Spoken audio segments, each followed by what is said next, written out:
Mesdames, Messieurs, bonsoir et bienvenue au 20h sur Equinox Télévision. Législative et municipale 2013, le temps de la déchirure dans le RDPC. Les investitures en cours continuent de faire des mécontentements dans le Parti des Flammes.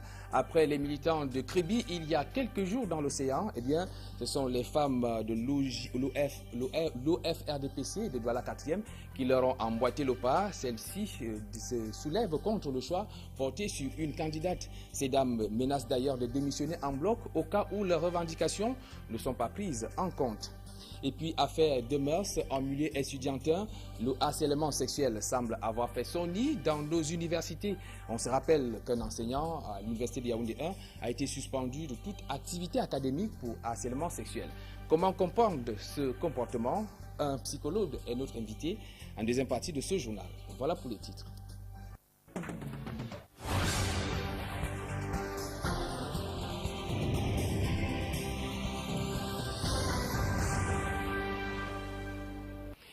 Une fois de plus, bonsoir. Ouvrons ce journal par ce fait de société. Ce sont les populations du quartier Kondengui dans la ville de Yaoundé qui ont assiégé l'agence de l'AESONEL, la société en charge de la distribution de l'énergie électrique. Elles revendiquent ainsi le retour de l'énergie électrique dans leur quartier. Ces populations disent ne pas avoir la lumière depuis plus de 3 semaines. Le retour sur cette situation avec Yannick Bazoua.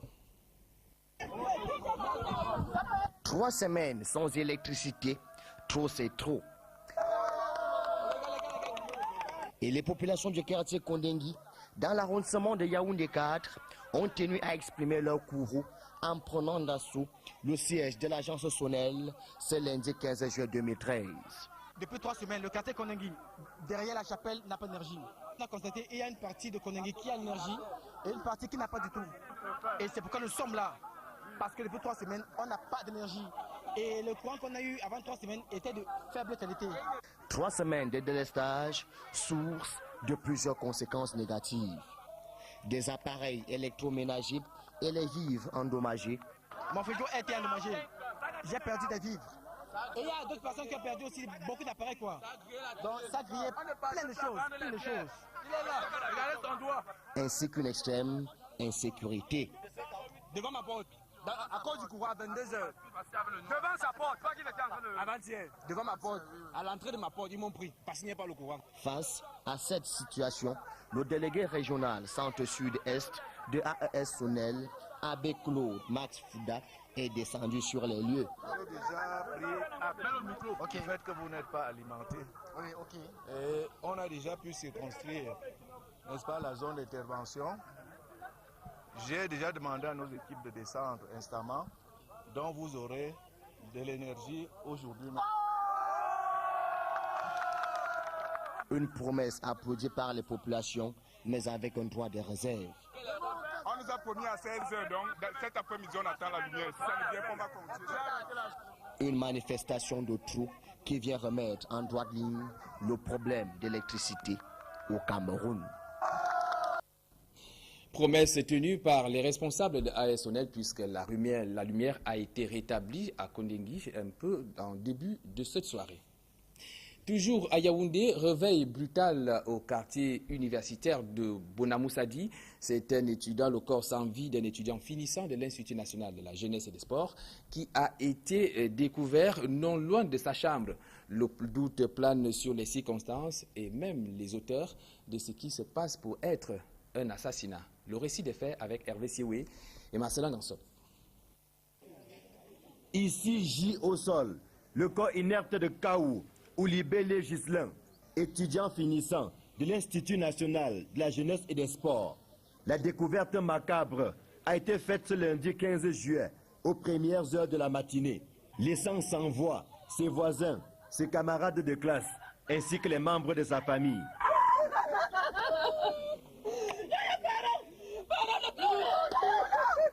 Un mystère total plane sur l'origine ainsi que les circonstances de cette disparition. Kaou Gislain, qui devait avoir 31 ans le 29 octobre prochain, a été retrouvé sans vie à une cinquantaine de mètres de sa chambre. Voilà, je suis devant son corps. Moi, je faisais la prière ici à la maison. Donc ce sont mes voisins là qui m'appellent, que viens un peu voir le corps là. Mais dès qu'il finit la prière, c'est parti voir, il compris que c'est mon frère quoi. Et mon voisin dans la chambre. Des bâtons de manioc et du haricot se trouvaient près de son corps. Un corps qui portait des blessures au niveau de la tête. Ce qui fait dire à ses voisins qu'il a été certainement tué ailleurs avant que la dépouille ne soit abandonnée à proximité de la chambre qu'il louait à la Cité de l'Entente. Seule l'enquête ouverte par la police permettra peut-être de percer le mystère de cette mort brutale. Kaou Ghislain meurt le jour des compositions. Il devait soutenir le 27 juillet et embrasser le monde professionnel. Le sort a décidé autrement, aux grandes dames des membres de sa famille, qui n'en reviennent pas toujours.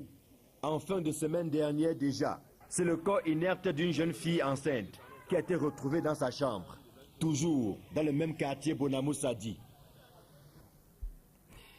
Triste fin pour cet étudiant à l'INJS. Nous restons toujours dans le milieu étudiantin. Cette fois, on parle de l'université de Buea, où un membre de l'ADEC qui est l'association de défense des droits des étudiants du Cameroun, est incarcéré à la prison centrale de Buea. Ces derniers seraient donc rendus là-bas pour s'enquérir de la rumeur portant sur le décès de Ngou Laurence, un autre étudiant actuellement en détention à la même prison centrale de Buea. Aux dernières nouvelles, l'on parle d'une rencontre entre les membres de l'ADEC et l'administration de l'université de Buea. En santé, à présent, le Cameroun vient de recevoir un don coréen de 5000 tests à diagnostic rapide. Ces matériels de laboratoire standard de diagnostic fonctionnent avec une goutte de sang et délivrent le résultat en 15 minutes seulement. Sur le bien fondé de ce don coréen, voici la réaction du ministre de la Santé publique, André Mamafouda, et au micro d'Equinox Télévision. Ces 5000 kits que nous avons reçus sont en priorité destinés aux femmes enceintes et aux enfants de moins de 5 ans, qui sont les personnes les plus vulnérables, tant en ce qui concerne le VIH-Sida que le paludisme. La prise en charge de toute maladie est le diagnostic. Le fait qu'aujourd'hui, la République du Corée nous fait don de 5000 kits de tests de diagnostic rapide permettra donc aux formations sanitaires de rapidement soit diagnostiquer le paludisme, soit diagnostiquer le VIH-Sida et mettre donc la personne, si elle est concernée, sous traitement. Le ministre de la Santé publique a également revenu sur la gratuité et même la disponibilité des arrivées. Pour André Mamafouda, le gouvernement fournit tous les efforts possibles pour satisfaire les malades. Nous l'écoutons une fois de plus. Nous réaffirmons que les directives données par son Excellence, Monsieur le Président de la République, Monsieur Paul Biya, à savoir la gratuité de la prise en charge des personnes affectés par le VIH et mis sous traitement est en cours et c'est effectif. Les antirétroviraux sont distribués, ils sont disponibles et les malades sont sous traitement. Les dispositions sont prises pour que l'approvisionnement régulier y soit et nous demandons toujours aux malades concernés de garder confiance et de savoir que tout est mis en œuvre pour que le traitement, un traitement de qualité sans interruption soit assuré. Nous parlons de politique à présent et comme l'annonçait à l'entame de ce journal, investiture dans les rangs du RDPC à Douala, les militantes de la section OF-RDPC de Vouri 4 dénoncent le choix de Dame Ngefesson comme candidate aux législatives. Ces femmes font ici un sitting devant la sous-préfecture de Douala 4e à Bonabéry. Elles y ont passé presque 4 bonnes heures pour faire entendre leur voix sous la conduite de Dame Ekoko, présidente de la section OF-RDPC Vouri 4. Les manifestantes se sont calmées avec l'arrivée du sous-préfet et quelques membres du comité central venus de Yaoundé. Eh bien, promesse par la délégation du comité central du Parti des Flammes, la promesse dont a été faite pour prendre en considération les revendications de ces dames. Toujours dans le cadre des législatives et municipales 2013, on note qu'aucun démembrement territorial d'Elections Cameroun dans l'Ovouri n'a encore enregistré de dossier complet de candidature. Les postulants aux municipales et législatives s'attellent encore au retrait des attestations d'inscription sur les listes électorales. Dans les antennes communales de l'ECAM, où nos reporters d'Equinox Télévision se sont rendus ce matin, les différents responsables révèlent que près de 800 attestations ont été déjà retirées à l'antenne de Douala 1er. Pour ce qui est de l'antenne de l'ECAM de Douala 2e, on parle de 400 pièces retirées. Ces différents démembrements de l'ECAM s'activent plus à la distribution des cartes d'électeurs en attendant l'arrivée des candidats. Ces derniers ont encore 2 jours puisque la date de clôture de dépôt de candidature est fixée au 17 de ce mois. Rendons-nous à présent en Konsamba, c'est pour parler d'une situation qui met en difficulté les populations. Eh bien, le quartier Mbesumtu dans la ville de Konsamba a donc mal à son développement, une situation qui met donc surtout ce qui est difficile, surtout en cette période de pluie, très difficile de se déplacer, de partir d'un bout de la ville à un autre, comme l'indique ce reportage de Céline Djemba et Sandrine Babou. Il y a quelques années encore, le quartier Baré-Soumtoum faisait la fierté de la ville de Konsamba. Aujourd'hui, cette zone d'habitation n'est plus que l'ombre d'elle-même. Baré-Soumtoum se caractérise par ses routes dans un piteux état. Les inondations sont légion ici, surtout en saison pluvieuse. Difficile pour les automobilistes et autres usagers de circuler en toute aise. Du fait de sa situation géographique, Baré-Soumtoum, situé en amont dans la ville de Konsamba, recueille toutes les eaux qui coulent des montagnes et des collines. L'incivisme des populations est également pointé du doigt. Les constructions anarchiques qui ont fermé les rigoles et ensuite des cultures de maïs. Les gens coupent les déchets de maïs et versent dans le petit drain qui restait. Ici, individuellement, n'importe qui pouvait arranger ses environs. Je crois que ça ne poserait pas trop. Il faisait bon vivre à Baré-Soumtoum à printemps. Mais le stade municipal, principal pôle de divertissement où l'Aigle de Konsamba, le mythique club de football de la localité, a écrit ses plus belles pages, est transformé en dépotoir d'ordures et en courant d'eau. Passez ici pendant la saison, vous allez voir vous-même. Tous les jeunes sont là, et même les vieux. Et vraiment, si ce stade n'est pas réaménagé, c'est un tort pour la ville. Jetez un coup d'œil, regardez vous-même, c'est un lac. Face à ce visage sombre de Baré-Soumtoum, certains habitants ont dû abandonner leur domicile. Comment voulez-vous que quelqu'un habite dans une maison avec l'eau? Il y a les eaux qui montent même à plus d'1 mètre dans un salon. Afin de donner une cure de jouvence à Baré-Soumtoum, le chef du quartier a sollicité l'appui des autorités administratives de Konsamba, mais en vain. J'ai écrit à toutes les délégations à ma portée. J'ai commencé par monsieur le délégué du gouvernement, délégué de Mendu, délégué de l'environnement, et délégué des eaux et forêts. J'ai saisi tous ces... Monsieur le sous-préfet, j'ai saisi tout le monde. Monsieur le maire de la commune d'arrondissement de Konsamba 1er, j'ai écrit. En attendant une réponse favorable, le quartier Baré-Soumtoum reste enclavé. Rendons-nous à présent dans la région du sud de Cameroun, plus précisément à Ebolovar, où l'on note que le Cameroun importe près de 200 tonnes de poissons par an. Pour résorber ce problème, un atelier vient donc de réunir autour d'une même table les acteurs de la pisciculture. Roger Takala et Viviane Kamoua. La pisciculture pratiquée au Cameroun est encore au stade artisanal. Pourtant, le Cameroun regorge d'énormes ressources hydrauliques favorables au développement de l'aquaculture. C'est pour renverser la tendance que le Mineressi et le Minépien ont formé une centaine de pisciculteurs. Une action qui vise à renforcer les capacités de ces derniers sur la construction des étangs, la reproduction des poissons de l'étang, l'alimentation et la conduite du cycle de l'élevage. Les normes de construction des étangs n'ont pas été respectées dans la mesure où nous ne nous sommes pas fait accompagner par les techniciens en la matière.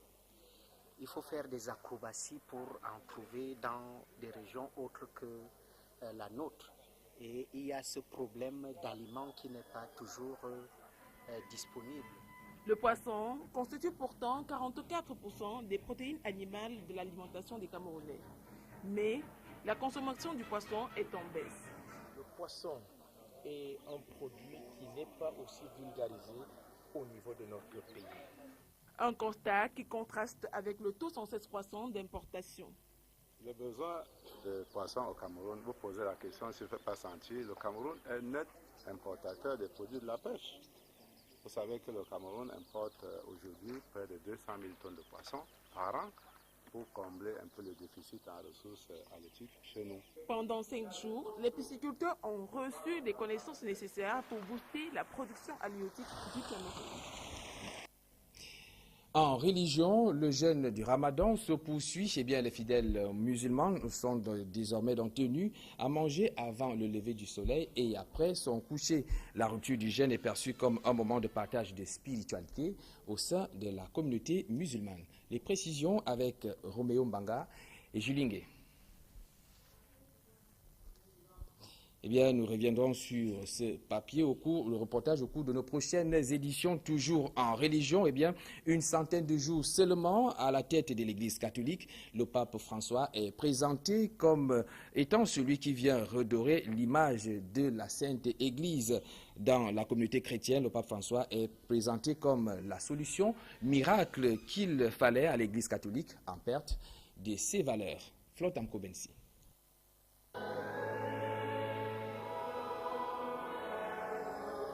Le pape François, spontané et bienveillant, se démarque aussi par son sens de l'humilité. Seulement une centaine de jours sur le siège de Saint-Pierre, et la communauté chrétienne parle d'un pape qui, par son style de vie, anéantit la richesse matérielle pour laisser place à la spiritualité. L'habillement, même ces voitures sont simples, ils marchent à pied pour aller visiter les malades et ils sont avec le peuple. Et lui, l'or, les choses en or, il a supprimé en ce qui le concerne. Et il commence déjà à passer des messages dans le monde pour dire aux clergés, même aux séminaristes, même aux évêques, d'être vraiment l'artisan, les vrais apôtres de Dieu. De ne pas être les fonctionnaires, mais ceux qui proclament vraiment la parole de Dieu. Selon le prélat, l'Église souffre depuis de longues années d'une domination matérielle au détriment du spirituel. Pour cela, le pape François s'est fixé un objectif, restaurer l'image de l'Église catholique en mettant fin aux abus et aux scandales. Le monde est tellement envahi l'Église, mais c'est pourquoi le pape veut vraiment projeter l'image de Jésus-Christ. Tous les abus que l'Église, qui traversent l'Église, le pape commence déjà à mettre l'œil sur ça. Et nous savons déjà que le pape est déjà en chemin de corriger tout cela à l'Église pour vraiment faire sortir l'image de l'Église, pour dire l'Église c'est l'Église de Jésus-Christ. Donc nous, les clergés, doivent faire attention. Pape de pauvre, comme l'appellent certains observateurs, le pape François est également perçu comme quelqu'un d'ouvert qui saura rétablir l'ordre au sein de l'Église catholique de Rome. Pas très loin de l'église, les travaux du premier congrès de l'UNIAPAC se sont achevés le week-end. Les assises qui ont permis aux patrons d'entreprise de poser les jalons pour l'émergence de l'Afrique. Des travaux sanctionnés par une soirée de gala, mais également une messe solennelle dite à la basilique Marie-Reine des Apôtres de Volier. C'est à Yaoundé. Reportage.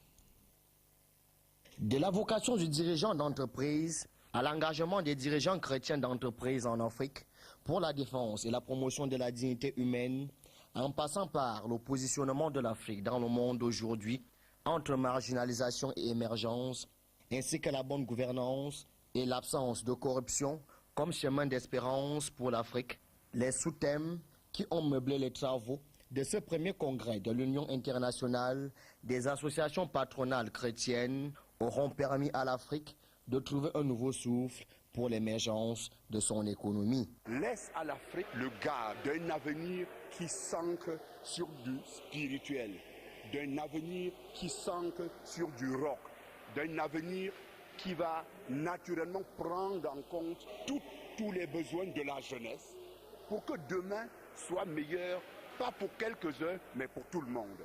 Après ces 2 jours de travaux intensifs, les participants n'ont pas manqué d'exprimer leur satisfaction.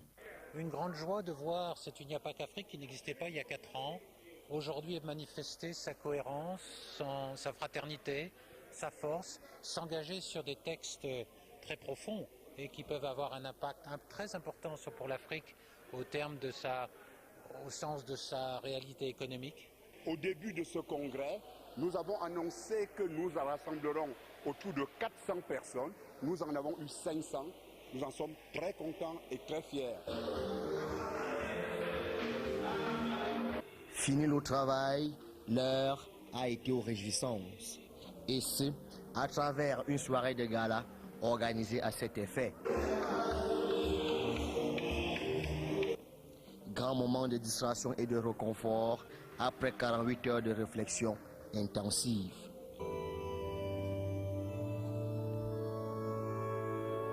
Sous le thème « Patron chrétien d'Afrique, dirigeant chrétien d'Afrique, lève-toi », rien de plus beau que de remercier le Seigneur pour ses bienfaits.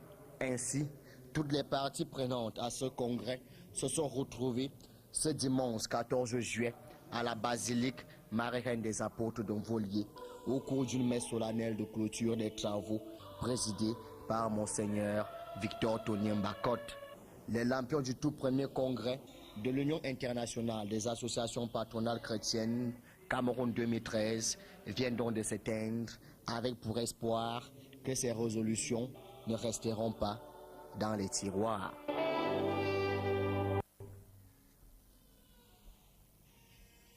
Cette note à l'étranger avant la page sportive, une ministre noire comparée à un singe, c'est en Italie. Cécile Kyenge, ministre de l'intégration et première ministre noire italienne, a été comparée à un orang-outan par un cadre de la Ligue du Nord.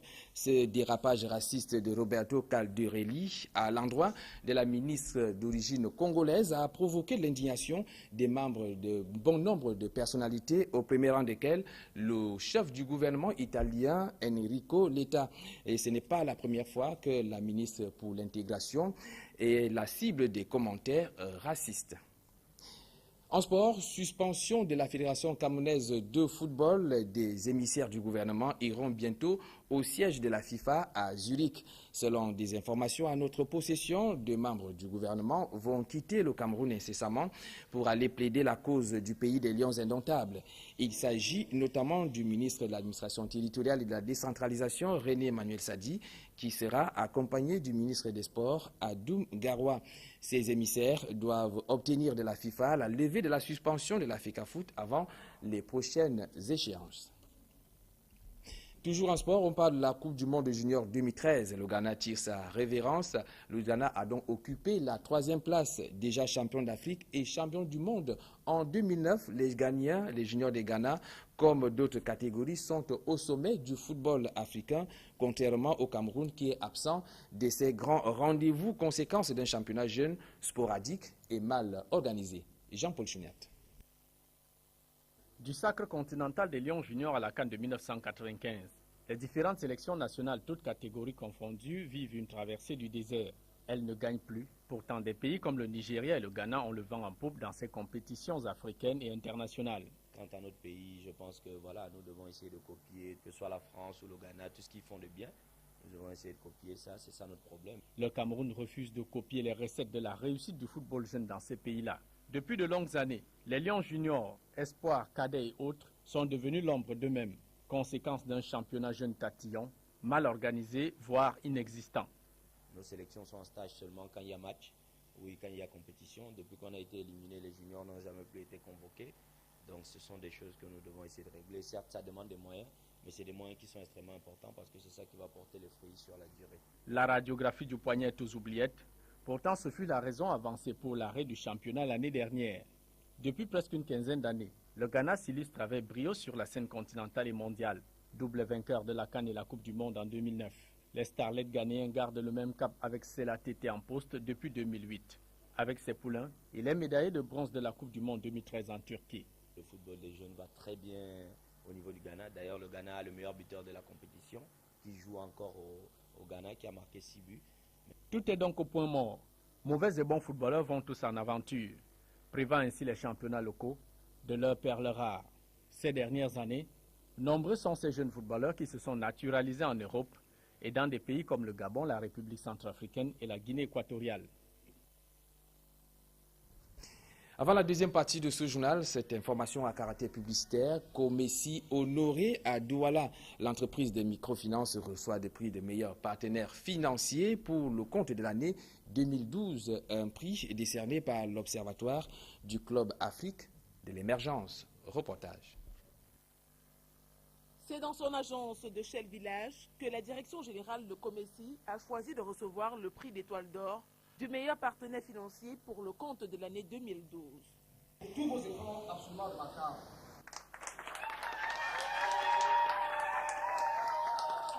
Un prix décerné par l'Observatoire Club Afrique de l'émergence pour sa contribution à la promotion des valeurs africaines et du leadership de l'excellence. Si nous ne mettons pas en lumière ces gens qui font des actes positifs, le Cameroun et l'Afrique ne peuvent pas véritablement atteindre l'émergence tant souhaitée. Autant de raisons qui ont poussé l'Observatoire Club Afrique de l'émergence à décerner ce prix de meilleur partenaire financier à Comessi. Pour Comessi, cette récompense vient saluer le travail abattu au quotidien par le personnel de cet établissement de microfinance de deuxième catégorie. Pour se maintenir dans le peloton de tête des meilleures microfinances, Comessi offre à sa clientèle des produits innovants tels que des crédits, des comptes d'épargne et des transferts, des services qui répondent aux attentes des clients. Je n'ai jamais eu la déception puisqu'ils déposent les fonds et je les retrouve quand j'ai besoin. Ce qu'ils ont pu à nous promettre à ouvrir le dimanche, ça nous a permis de plonger beaucoup dans les affaires. Comessi est parmi les meilleurs. Comessi, n'est-ce pas, n'est pas celle qu'on croyait, c'est-à-dire une banque qui doit fermer du jour au lendemain. Ainsi, la compagnie équatoriale pour l'épargne et le crédit d'investissement promet de continuer à soutenir les petites et moyennes entreprises, les Bayam Salam, les opérateurs économiques et plusieurs autres secteurs d'activité.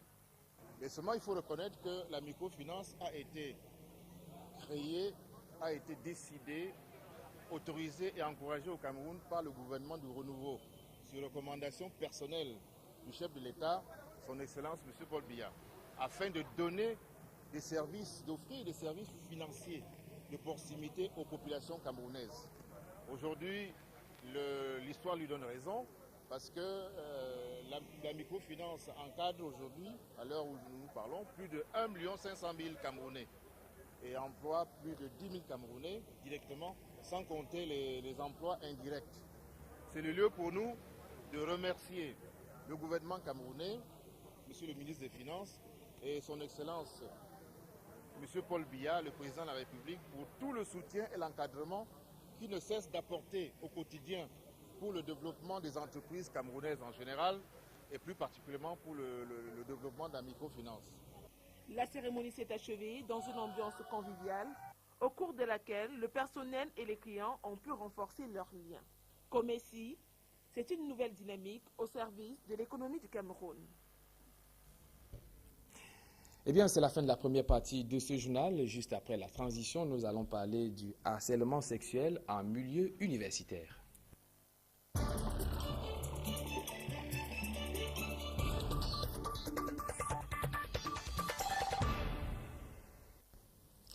Un invité pour nous accompagner dans cette deuxième partie du journal, il s'agit du docteur Herere Djengwe. Bonsoir. Bonsoir, monsieur Aziz. Vous êtes psychologue clinicien. Alors, je crois que vous êtes au courant de cette information, notamment qui s'est déroulée à l'université de Yaoundé 1, un enseignant qui a été suspendu de toute activité académique accusé de harcèlement sexuel. Alors, on voudrait tout d'abord comprendre, à votre niveau, quand est-ce qu'on doit parler de harcèlement sexuel? On va parler de harcèlement sexuel chaque fois que quelqu'un essaye d'obtenir d'une autre personne de la satisfaction ou du plaisir sexuel en insistant, en utilisant des moyens de contrainte. Et donc, il y a une victime dans la situation qui n'est pas consentante et qui est l'objet d'une insistance intempestive. C'est à ce moment-là qu'on a affaire à du harcèlement. Alors, pour le cas qui nous intéresse en cette deuxième partie du journal, ça se passe en milieu universitaire. Il s'agit d'un enseignant et de son étudiante. Comment est-ce que vous, le psychologue, vous pouvez essayer un peu de décrire ou alors de faire un commentaire par rapport à cette situation? Je crois que les relations sexuelles entre une personne, quelle qu'elle soit, et une autre qui n'est pas consentante, c'est quelque chose qui est de toute façon inimaginable. Et donc qu'un adulte, un responsable, oblige quelqu'un qui est sous son autorité à envisager une relation sexuelle, moralement, c'est inacceptable. Et que cela se passe à l'université ou dans toute autre institution, à l'école, dans les lycées et même en famille, c'est inacceptable. À l'université, peut-être que ça a la particularité d'attirer l'attention, et surtout parce que l'information concernant la suspension de cet enseignant a fait croire qu'il s'agit d'un phénomène exceptionnel. J'ai la tristesse de constater que le harcèlement sexuel n'est pas quelque chose de rare en milieu universitaire, et que s'il fallait s'inquiéter aujourd'hui, on devrait davantage même s'inquiéter de quelque chose, à mon avis, un peu plus grave, qui serait la prostitution en milieu universitaire. Mais il s'agit pourtant là d'un sérieux problème de mœurs. Alors, et quels pourraient être les mobiles d'un tel acte pour un enseignant? Qu'est-ce qui pourrait vraiment véritablement amener un enseignant à poser cet acte? N'importe qui peut avoir la faiblesse de succomber au charme d'une personne qu'on a en face, et puis il faut avoir la force psychologique d'assumer sa fonction, son autorité en tant que pédagogue, en tant qu'enseignant. Pourtant, l'éthique déontologique et même professorale de ces milieux interdit à ce que ces enseignants-là puissent proposer de pareils actes. C'est une question de mœurs, vous l'avez dit, mais c'est aussi une question de force psychologique. Dans les familles, il y a des gens qui abusent de personnes qui sont sous leur autorité. Et donc, si un éducateur est un responsable, l'éducateur universitaire, l'éducateur scolaire, l'éducateur familial ne doit pas exiger de la personne qui est sous son autorité des satisfactions de nature sexuelle. Alors, vous avez semblé dire tout à l'heure qu'il y avait peut-être beaucoup de problèmes plus importants en milieu universitaire, mais est-ce que cela peut-être vous amène à dire que la fille qui a mis cette situation au grand jour, serait-elle méchante d'avoir dénoncé son enseignant?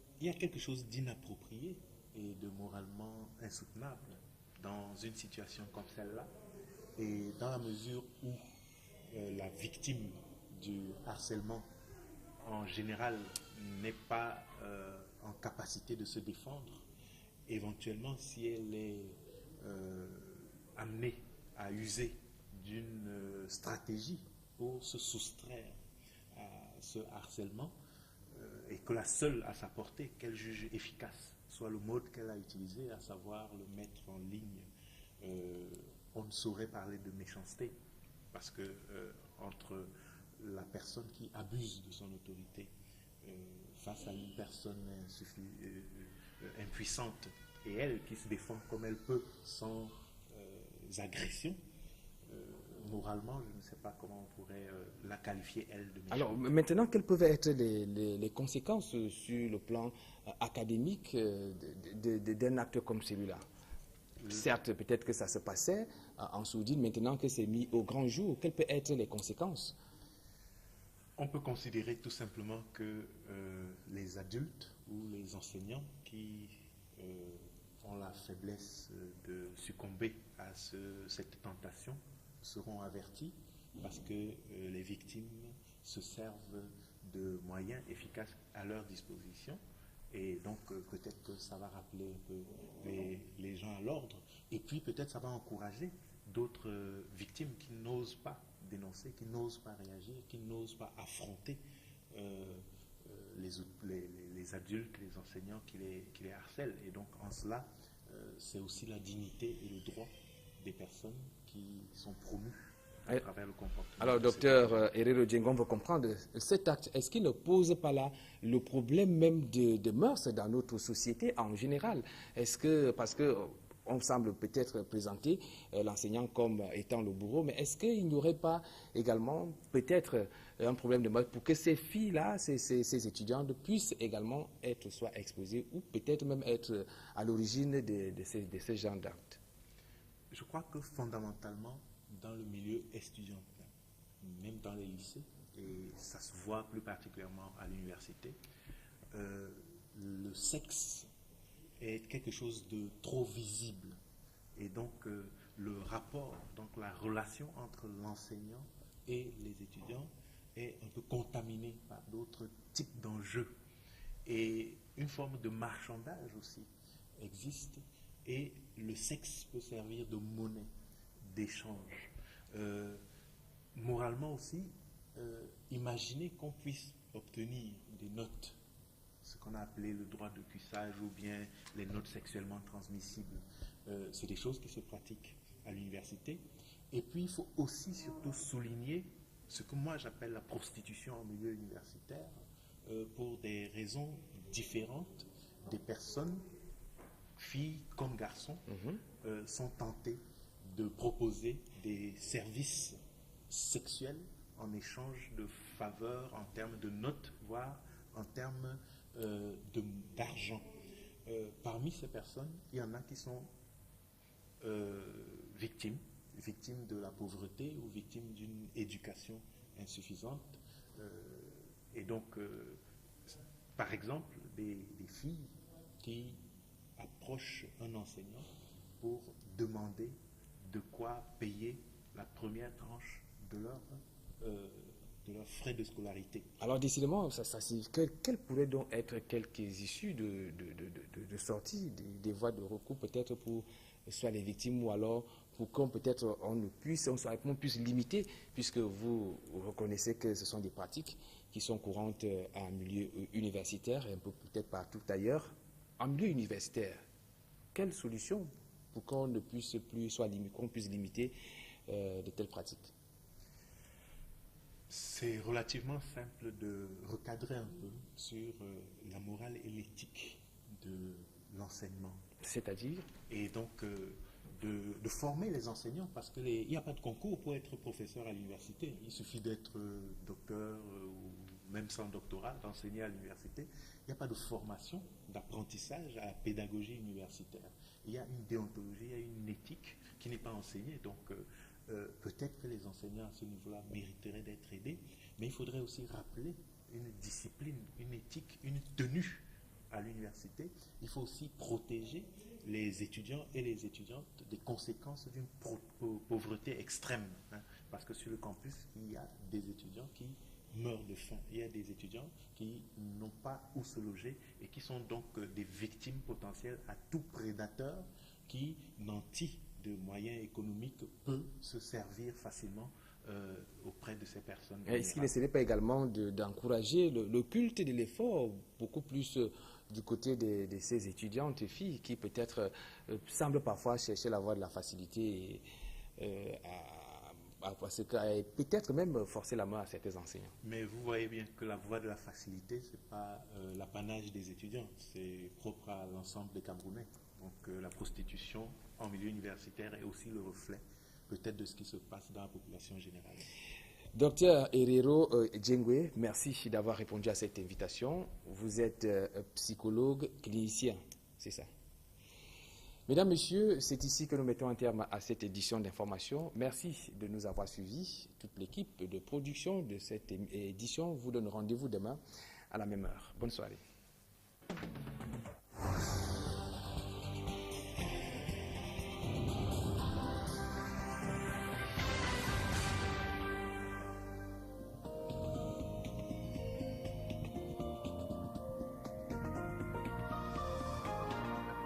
Bonsoir, voici les prévisions météorologiques du mardi 15 juillet 2013. Dans la région de l'extrême nord, à Marois, les températures évoluent de 24 à 36 degrés. Intervalle nuageux en matinée, le ciel nuageux en après-midi. Intervalle nuageux à nouveau en soirée. À Kaélé, les températures progressent de 23 à 34 degrés. Le ciel nuageux en matinée, en partie nuageux en après-midi et majoritairement clair en soirée. Dans la région du nord, à Garoua, les températures évoluent de 22 à 36 degrés. intervalles nuageux observés durant toute la journée. À Nikba, les températures évoluent de 20 à 28 degrés. Averses de pluie en matinée tout comme en après-midi et orages en soirée. Dans la région